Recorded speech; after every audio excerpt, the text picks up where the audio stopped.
Do you have a talent that you wish you could turn into a career, such as being a musician, composer or actor? Perhaps you have an idea for a book or a screenplay that you've been planning to write. If you do, well, this series is most definitely for you. Welcome to Half Hour Mentor. My name is Ian Cleverdon and welcome to the second series designed to help students, early career professionals or indeed anyone who wishes to develop their personal and professional lives. This series will focus on various aspects of the creative arts. I'll be interviewing musicians, songwriters, authors and actors, but also speaking to some in the directing and strategic management fields of this wide-ranging industry.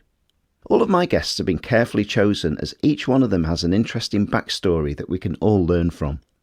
Whilst there will be obvious direct benefit for anyone who wishes to pursue or develop a career in these areas, the interviews will all be entertaining and of interest to a wider audience. Some really interesting aspects of the arts and entertainment industry will be shared by many of my guests. There will be 10 episodes in this series, each one released weekly on a Thursday.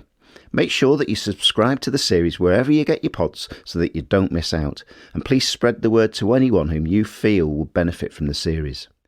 My first guest is best-selling author, change management consultant and coach Simon Phillips. While Simon is an author, he's not directly involved in the creative arts industry. So why is he opening this series, you may ask? Well, I've known Simon for many years. I met him when I was a full-time business relationship manager in a well-known UK bank, and he was just starting out on his self-employment journey.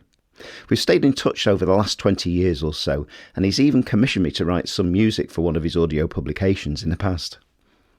I met with Simon towards the end of Series 1 to talk about interviewing him for the podcast, and he took me through his excellent profiling tool, the GC Index, a link to which is in the show notes.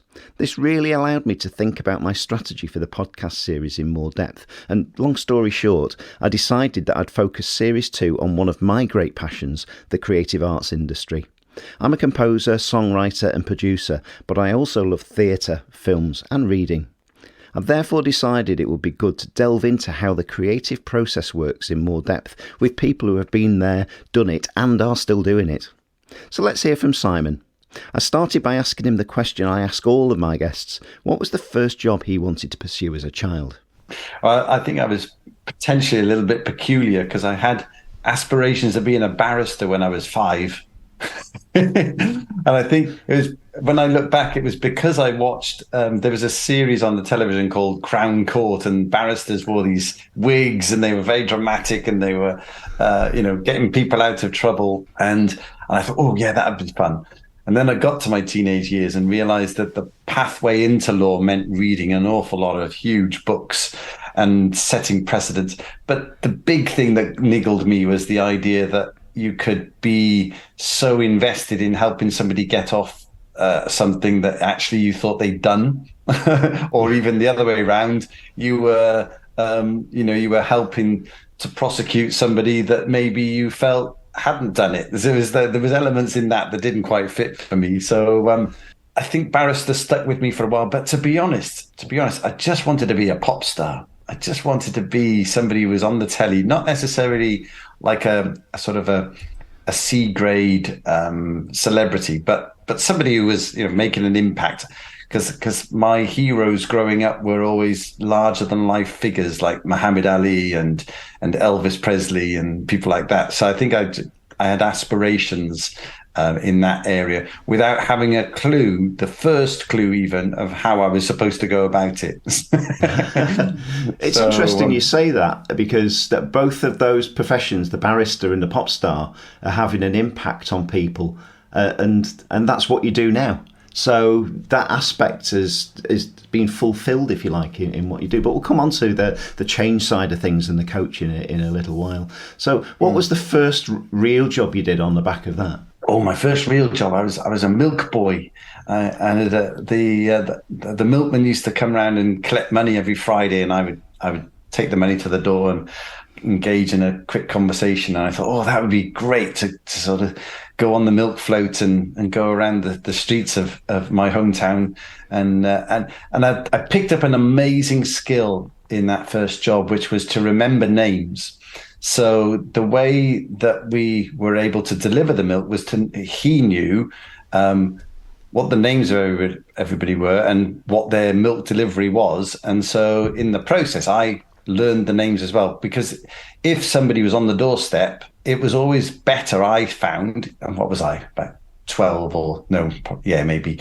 It was always better if you could call them by their name, like Mr. Jones or, Mrs. Morgan, or whatever. It didn't really matter, but they liked it if you could say that rather than just, thank you, sir, or whatever. And so I think I learned the importance of learning names there. And I think that was the origins of my real interest in what it takes to build a network and build relationships. That was my first proper job. So what happened from a career path then and study path? Was it university? Was it going into a role? What did you do? Yeah. So when I came out of university with a history degree, I thought, how can I use that skill set, which was all about research and writing and clarity around bits and pieces. And I thought, well, maybe still harping back to a little bit about the celebrity side, maybe I can get into television by becoming a researcher. And unfortunately, I think they made something like 4,000 redundancies from independent television in the year that I graduated. So that didn't quite happen. So then it's like, okay, back to the drawing board. What else can I do? And that was when I started just looking around, just general jobs. And a friend of mine said, Simon, you like people. There's this new part of business that a company I've just gone for an interview with developing, and I think you'll be great for it. And I was like, okay, what's that then? He said, it's called change management. And the company was Anderson Consulting, and they were literally just getting it off the ground. And I went in, had about 4 or 5 different interviews. It was very in depth, if you like. But the very last interview was with the senior partner, and we were just chatting about my extended essays and bits interest in very sort of social focused things. So I was very interested in history and in the stories about people who were making an impact and changing things. So it was about apartheid in South Africa. It was about segregation and those sorts of things. And the almost like the social movements was the parts of history that I enjoyed. So that was the conversation. And for whatever reason, they decided to hire me. So I got my start in as a management consultant, not really knowing what management consultancy was, other than this bit about change sounded good because it was about helping people deal with change in their lives. And that's pretty much been the theme of what I've done ever since. That's interesting because change management is quite known in many organisations now, but at that stage it was probably not a focus. Change was something that just happened, and there was no theory or methodical way of going about it. So, you're absolutely right. Because when I started, change management was the bit that was done at the end. So you'd spent months and months designing and developing a new system, maybe. And now all of a sudden, the people who are going to use that system need to be trained. And that was deemed to be what change management was all about at that stage. Just train people. Come on, tell them it's coming and train them and they'll be fine. And I remember doing that for a massive retail bank. It was what they called a big bang delivery. So the whole new system was going to be rolled out across the country within about 4 weeks. And we had to train everybody in advance or pretty much on time so that they could start using the system. And that was change management. But by the time I'd finished with Anderson's, which was 8.5 years later, it was the thing that happened first. Let's go and talk to people and see what they actually need, because we might save ourselves some money. We may not have to invest in this brand new system. We might actually be better off developing something a bit more bespoke or doing something that creates a real business impact. Because if you talk to the people who are doing the business, they're more likely to understand what's required. So that understanding evolved during my period at Anderson's, and I was just really, hugely grateful to be part of that, pioneering phase really for change management. So, after Anderson then, I think you, from what I understand, is that you then went self-employed. Yeah. Is that right? So that's a huge leap to do. Tell me a little bit about that journey, because I know quite a lot of the listeners sometimes might be in that full-time role and think, I want to pursue a particular thing, whether it's in the arts or whether it's in business or, consulting themselves. How did you go about that? There were two parts to it for me. One was, what is it that I wanted to do? And I couldn't do that inside Anderson Consulting. And the other part was, and how am I going to make some money so that I can keep doing the other thing? So the thing I had, my big idea, was actually a couple of internet ideas. Now, this is year 2000 when everything is and everything is internet. And so that was great. I had two robust ideas. And then I thought, well, how am I going to make some money? I know about training. I know about communication. So I'll look around and see if I can get some associate work or do some things like that. So that was the leap. And the second part was, how am I going to make some money so that I can keep doing these things? And so what I thought was, well, I know about training and I know about communication. I wonder if there's anything in what I know that I could actually sell back into. And one of my first customers was Anderson Consulting, but I also got a big retail bank, and I also got an airline involved in the thinking. So I came up with a course called E-Time Management, which was just, how can we use these newfangled pocket-held devices that to help us manage our time better. So it was a little bit of creative thinking, but it was new, and I managed to catch a few people's attention. But that wasn't my big idea. That was literally just to try and help me fund my big idea, which was going to take some time to piece together. So it was a big leap. But for me, it was a leap that was driven by a strong desire to do something that I felt there was a gap and an opportunity to do, and a desire to do something that would make an impact on people's lives. And then the other side of it was, I guess, having a realistic understanding of my value in the marketplace. And what I mean by that is, I quite often work with individuals who their estimate of what they can do is actually a complete underestimate of what they're capable of doing. And so part of the early conversations I have with people is just to help them rediscover who they are and their skill set and their mindset and their value, so that they can realistically assess what's possible. Because with that realistic expectation, you can get out there and start to talk to people. That's good to know, and I think that starting point is, a lot of people are going to go through those two phases. You've got the great idea, but it's, well, how am I going to pay the bills and how am I going to fund it? But you did that. It's pulled through, and let's sort of move to what you're doing now, really, and perhaps the journey to on the way. I'd like to. So you're known as the Change Man. Tell us a little bit about what you do now, and then, if I may, I'll just ask you a few sort of, what are the big challenges that you faced along the way, and so on. So tell us about what you're doing now. So now I've got a little bit of a portfolio of things that I do. But it's all around helping individuals, teams, and organizations not just cope with, but thrive on change. Now, as we know, the current environment, there is so much change going on everywhere that it can feel sometimes like there's not enough hours in the day to support the community of people that I'd love to support. So I set up something called the Changemaker Group a few years ago, so we have more capacity with expertise around, deep expertise on how to make change happen in organizations and developing change makers. And then I also do work in that space of focusing on individuals and teams and how they can, maximize their impact and contribute as much as they can to whatever's going on around them.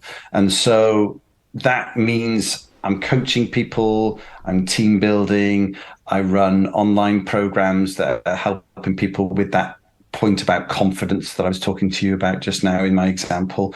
So it's a nice little bundle. Quite a lot of it is online these days. And then, having said that, I've spent the last 3 weeks on the road. So there's been quite a lot of face-to-face stuff just emerging with clients who now want to get back together and renew some of those relationships that technology doesn't quite do justice to sometimes. And what type of clients are you working with? Yeah, that's a great question, because it can. My background, obviously, with Anderson Consulting meant big corporates, and I'm very happy in and around that area. I think for me that I have a strong values connection with the NHS, and I love working in and around the NHS, and I all parts of that, whether it's GP practices that are merging and becoming primary care networks, or whether it's hospitals that need to rethink how they're delivering services, or even the management side of the NHS as well, in terms of how do we start working better with our partners in care and public health, for example. So I'm all over those aspects. But at the other end of the scale, I'm having one-on-one coaching sessions with an individual who's maybe been a carer for the last 12 years, an unpaid carer as well. There's such an undervalued part of our society. It's almost criminal. And they now want to get back out to work. And so I'm very happy to work with them and help them think that through and build their confidence to get out there. So yes, it can be an individual or a big corporate, because they're all dealing fundamentally with the same thing: is how do we thrive in the current environment? Let's stop looking too far in the future. Stop worrying about the past. Let's deal with what we can actually tangibly do something about, which is right here and right now.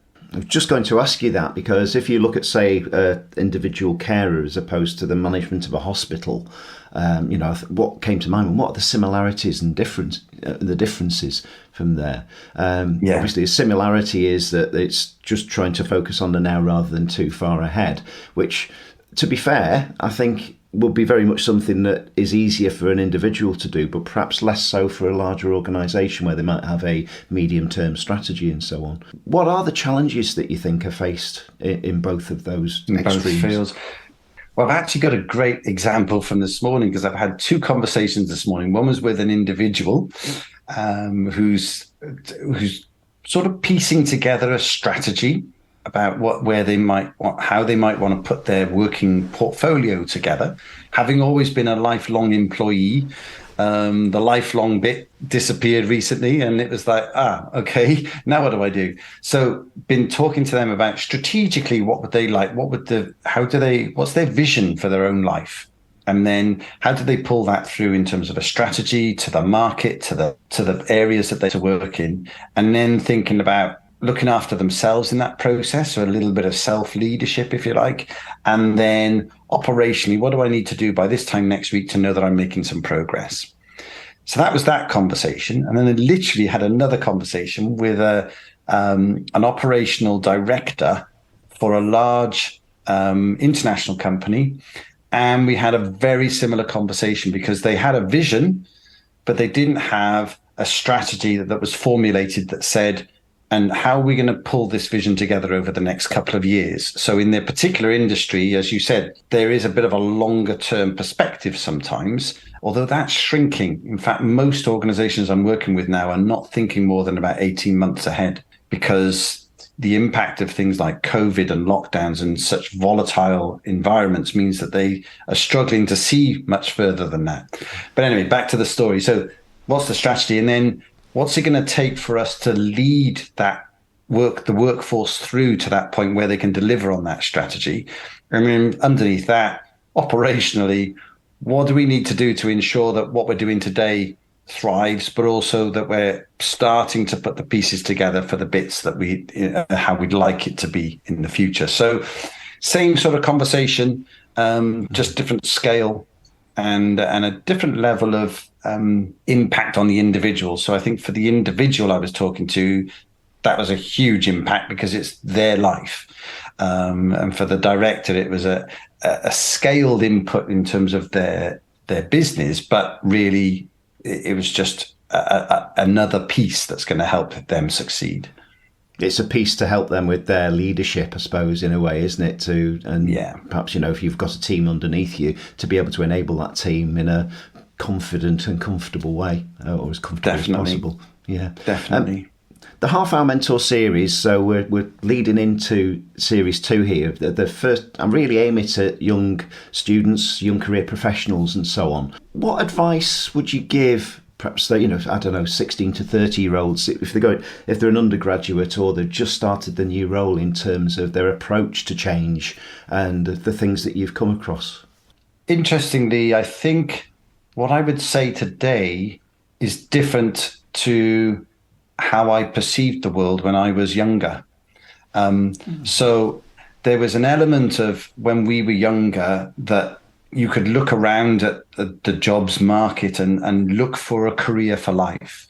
I understand that now most young people are potentially looking at 7 careers over a lifetime, and which is fascinating in itself. But I think that the strongest piece of advice I can give someone really who's just sort of emerging and starting to explore what's possible is recognize that this is just a diagnostic exercise that they're in right now. They don't necessarily have to make decisions that are going to tie them down forever. Now, there are some exceptions. If you want to go into medicine, you have to study certain subjects and you have to go through a certain program of activity in your younger years to get to where you want to be. Outside of that, if the areas that you are interested in don't require you to specialize too much or for too long, then my best recommendation is, between the ages of sort of 18 and 25, just try lots of things. Try lots of things just because you don't know what you don't know.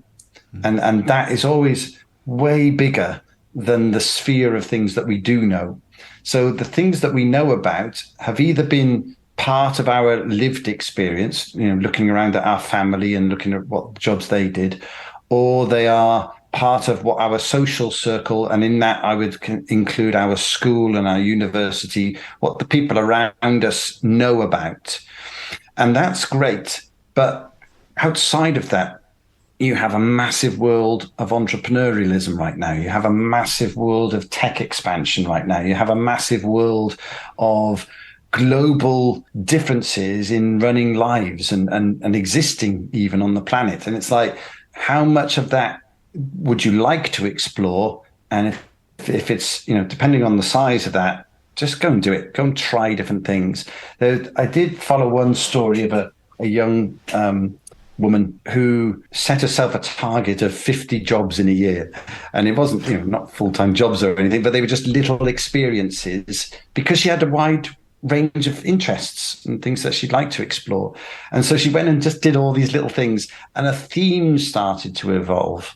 And that's really what we're looking for. We're looking for the things that light us up, but almost like subconsciously, so that when we come back and review in 6 months' time, some of the things that we've done, we're looking for the threads, the golden threads, if you like, that come through that and go, so the thing I love is people, or the thing I love is playing with new technology. And I think from that, we can then start to build a career path that people are going to enjoy. That's fascinating, because it's interesting. If you'd have followed your initial advice, then you'd probably be either a pop star or a milkman, from what you said at the start. Yeah. But great thing to do. Yeah, the interesting point about, on average, that there's 7 different jobs within a working life now, as opposed to, as you say, certainly, and I was the same, that, you felt you had a job for life when you started off, whether that was from school or university. Series 2 of Half Hour Mentor will be focusing on the creative arts. So we'll be looking at musicians, we'll be looking at writers, we'll be looking at actors, theatre, and that sort of thing. Because in part of my research, I was finding people having to do other jobs, but really wanting to get into that creative field. What are the differences, do you think, for people who want to enter into creative arts rather than into business, finance, and so on? Quite often it's the nature of the work. You'll be familiar with the phrase of the gig economy. I'm reading a book by Matthew McConaughey at the moment called Green Lights. I really recommend it to people, actually. It's just such a different life and background and upbringing. And there's a phase in that where he's talking about the fact that he'd been in some big films and made an impact, made a breakthrough. And then there was a little phase where the roles that were coming through, he enjoyed them. gave it his all, but they weren't quite A-list type opportunities. And even for someone at the top of that specific artistic career, there was a concern that, has it ended now? Or where is the next big opportunity coming from? And so, and just kept pushing at it and working at it and came through that.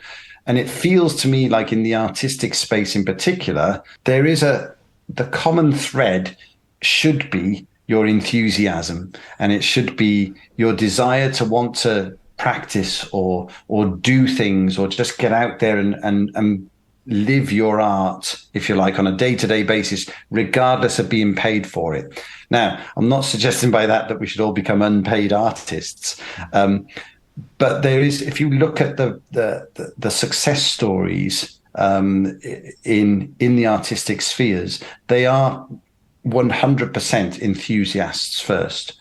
And they can't switch off their artistic endeavors just because they're not getting paid today. There is an itch to practice the guitar, or to sing, or to dance, or to whatever part of the artistic world that they are focused on, that they should feel like that's who they are almost. And it's why they exist. It's why they breathe. It's why they are here, to provide their sort of unique contribution to the world. And I think that if people can focus in on that first, then they will find the opportunities that open up for them to practice their art. If the challenge with being too balanced and too pragmatic and thinking, I need to have a job that's going to do X, Y, and Z for me. As we all know, jobs where you're being paid and your employer needs you to do things, they're expecting the same level of enthusiasm for their role that you would be putting into something that you were doing for yourself. And so what I found with a number of people who've been sort of overtly balanced is that the work role, because it's getting paid and there's an expectation, that starts to eat into the time and their energy that they could have available for them on the art side. So it's like, absolutely make some money to keep you going, but think of that money as project funding, seed funding, as opposed to that's my life. And then make the thing that you really love doing your life. So I'll give you a really good close to home example, Ian. My son he's one of those lovely, gifted, multi-talented people. And that's fab. But when he went off to university, his first thought was, okay, I'd like to succeed in life, and I'd like to have a good income at some stage.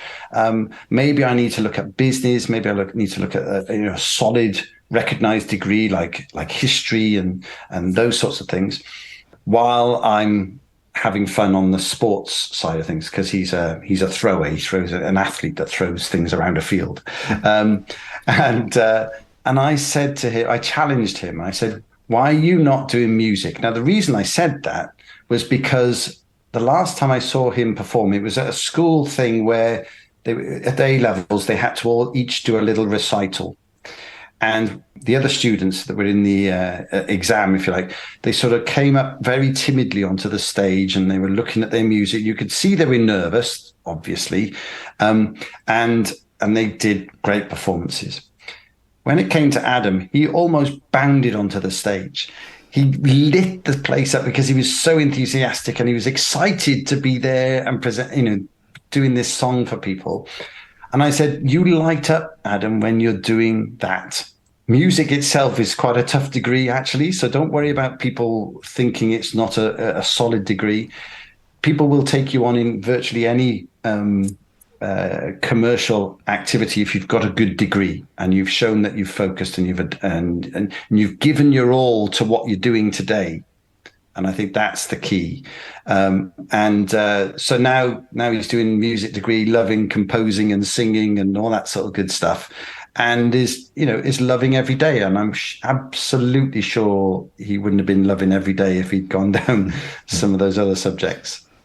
That's all just prompted a thought from, if I'm going back to series 1, and one of my guests, Paul McGee, who you may know, the sumo guy, episode 10 it was. He mentioned the thing about that for often people see the glory and not the story. And so, you know, that if there are an overnight success, but I think in his case, I think he said it took him about 30 years to become an overnight success. But, you know, you don't see the work that goes in to lead into that. And from what you've just explained, that's really sums it up, you know, I think. But lots of really good advice there, Simon. I've got one final question for you. I ask all my guests this, and that's, knowing what you know now, with all that experience you've had, what one piece of advice would you give that younger self of you? I think be curious. I think that's what I would... I am naturally curious anyway, but I think I would have been even more curious knowing what I know now. And that would have led me down paths. And not worry so much. Every successful story has started somewhere with a big risk, but it's only how you view it at the time. Is it really a big risk in the bigger scheme of things, in your whole life story? It probably isn't. It can feel like it, but if you actually just analyze it and think, okay, so what's the worst case scenario here? And let's say you're switching jobs and you've got a nice income at the moment, or your first job pays well, but it's not quite what you love doing. The risk is you lose that bit of money. But if you accept that, then you can immediately switch your mind to, so how am I going to do it then?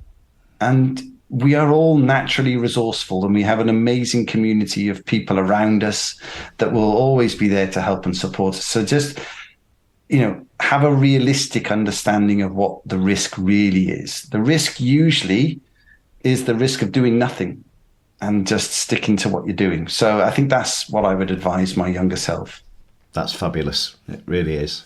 Simon, thanks ever so much for your wisdom and all the advice that you've given there. Where can people find out more about you? Best place to start is simonphillips.co.uk. And you'll find my socials on there, so it'd be lovely to catch up with you. But take a risk and get in touch. You know, it can seem sometimes you go to a website, it's like, well, I don't know this person. I'm very easy to talk to, so if there's anything I can do to help, then just get in touch. Simon has had and continues to have a fascinating and successful career. Although his work isn't directly in the arts industry, despite wanting to be a pop star in his early years, his leap of faith into self-employment is one that resonates with many who wish to pursue the career of their dreams. I also found his insight into the current view that someone entering into work now could, on average, have 7 jobs in their working life. Could that apply to you? I'm reminded of the advice Tim Williams gave in episode 1 of the first series, though, when he said you should only consider changing jobs when you're having a good day, not a bad day. You can hear more about the context of this by listening to Tim's episode. I can highly recommend Simon's latest book and audiobook, Dynamic Time Management, and a link to it can be found in the show notes. Thanks to Simon for sharing his experience and advice with us. If you've enjoyed this episode, please subscribe to the series wherever you get your pods and review the back catalogue. You can leave feedback about the episode through social media by searching for Half Hour Mentor or via the email link in the show notes. I'd love to know what you think of these episodes, and I'm always open to constructive feedback. Thanks for joining us, and until next time, bye for now.